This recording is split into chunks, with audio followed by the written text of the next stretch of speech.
ذوالحجہ شریف ہو جائے، 9 ذوالحجہ شریف کی فجر کی نماز کے بعد میری ماں بہنیں بچیاں بھی دوسری منزل پر نماز جمعہ پڑھنے کے لیے آئی ہوئی ہیں، ماں کو بھی خراج تحسین پیش کرتا ہوں جو اتنی شدید گرمی میں آئی ہوئی ہیں اور اوپر دوسری منزل پر پنکھے بھی نہیں لگے ہوئے ہیں، شدید گرمی میں بیٹھے ہوئے ہیں۔ اللہ تبارک و تعالیٰ ان کو بھی اجر عظیم عطا فرمائے۔ جن حضرات نے، جن ماں بہنوں نے جس حضرات سے، جس حوالے سے، جامعہ مسجد خوشبوئی مدینہ کے حوالے سے، پنکھوں کے حوالے سے، اینٹ سیمنٹ کے حوالے سے، جانی مالی اخلاقی دامے دل میں چند میٹھے بول بول کر جس حوالے سے بھی تعاون کیا، میں رب کی بارگاہ میں دعا کرتا ہوں یا اللہ سب کا تعاون صدقہ جاریہ کے طور پر قبول و منظور فرما۔ ابھی عید الضحیٰ آنے والی ہے، عید الفطر کے موقع پر صدقہ فطر کے حوالے سے، زکوٰۃ کے حوالے سے الحمدللہ لوگوں نے تعاون کیا۔ عید الضحیٰ کے موقع پر الحمدللہ عید قربان کے موقع پر قربانیوں کے کھاجوں کے حوالے سے لوگ تعاون کریں گے،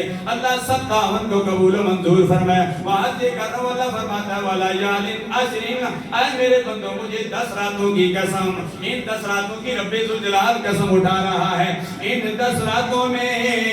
ابھی ایک رات آنے والی ہے، وہ کون سی رات؟ وہ رات آنے والی ہے، جمعہ کا دن ہے، رات آنے والی ہے، کل ہفتے کا دن ہے۔ ہفتے کی فجر کی وقت فجر کی نماز سے ہم نے 9 ذوالحج کو شروع کر دینا ہے۔ اللہ اکبر اللہ اکبر لا الہ الا اللہ واللہ اکبر اللہ اکبر وللہ الحمد۔ ایک اور بات یاد رکھیے، وقت اجازت نہیں دیتا لیکن یہ بھی پیغام آپ کو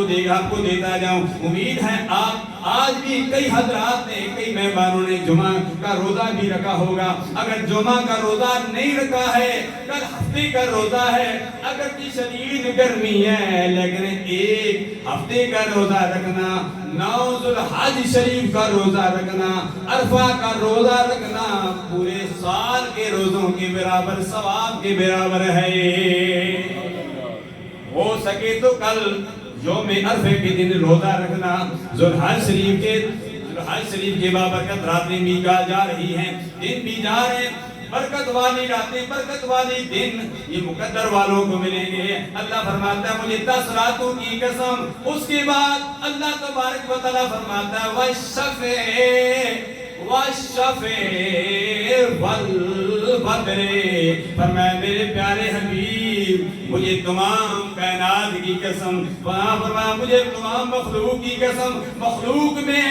سورج بھی آ گیا، چاند بھی آ گئے، سمندر بھی آ گیا، دریا بھی آ گئے، دریا کی لہریں بھی آ گئی، سمندر بھی آ گئے، سمندروں کی موجیں بھی آ گئی، چاند بھی آ گیا، چاند کی تنویریں بھی آ گئی، سورج بھی آ گیا، سورج کی کرنیں بھی آ گئی، ہر ایک آ گیا۔ کائنات میں جو کچھ بھی چیز ہے وَالشَّفْعِ،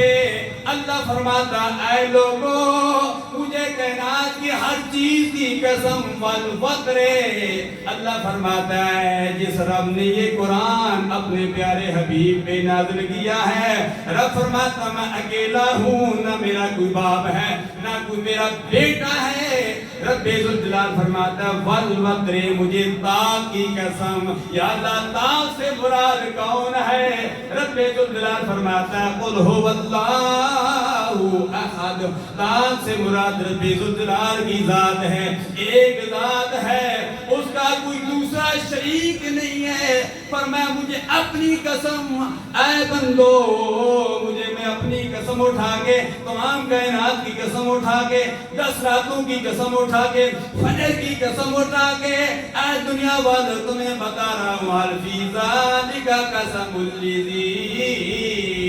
حجر، فرمایا مجھے اس مزدلفہ کی والی رات کی قسم جس میں مسلمان ایک جگہ پہ اکٹھے ہوتے ہیں، عبادت ریاضت کرتے ہیں۔ رب ذوالجلال فرماتا ہے مجھے اس رات کی بھی قسم جو رات چلی جاتی ہے، جس رات کی انتظار حاجی کرتے ہیں وہ رات بھی چلی جاتی ہے۔ اے میرے بندو یہ دن بھی جا رہے ہیں، راتیں بھی جا رہی ہیں، تمہاری زندگی ختم ہو جائے گی۔ اے میرے بندو تم اپنا محاسبہ کر لو، توبہ کر لو، استغفار کر لو، اللہ کی بارگاہ میں دعا کرتے ہیں یا اللہ ہم سب کے گناہوں کو معاف فرما دے، ہم اجتماعی توبہ کرتے ہیں یا اللہ ہمارے گناہوں کو بھی، ہمارے متعلقین، ہمارے دوست احباب جو ہم سے محبت کرتے ہیں، جو ہمیں چاہتے ہیں، کل میٹھے بول بولتے ہیں، جو